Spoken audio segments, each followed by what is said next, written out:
to Farsund, our last port.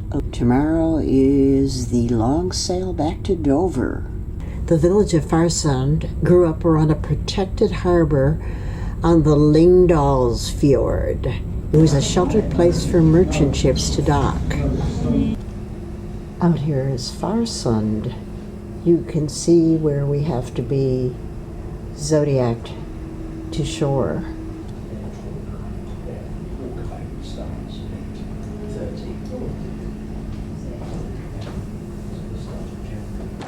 She's handing out maps.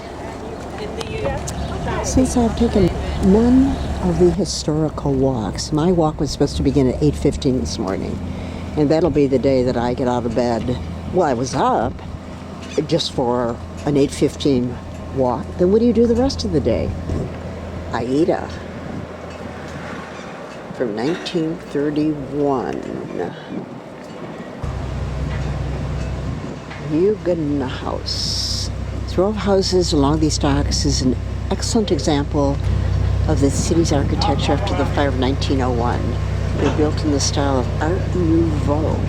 All these villages had fires because, of course, the houses were built of wood.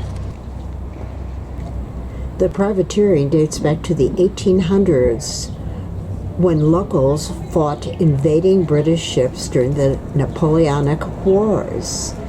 They would then take the goods, sell them off, and make a hefty profit.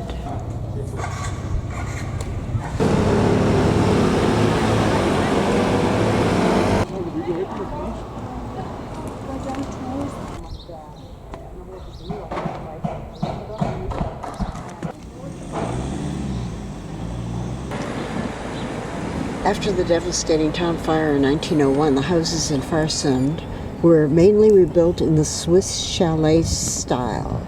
This was the last town to be built before the 1904 obligation to build in brick or stone in Norwegian towns and cities.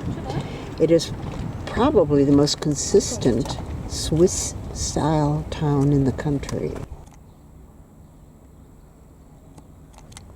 They are all white.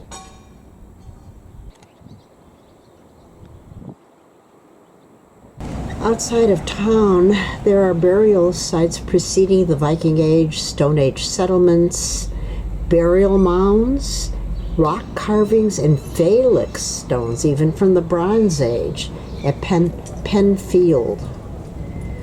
Too bad. I would have enjoyed seeing. I just bought another piece of art, and while I was in there, I asked the woman, why are all the houses painted white? And she said in those days, white was a status symbol. It showed how wealthy you were. I don't know if you've noticed in this set of videos, but they're flying the gay pride flag all over.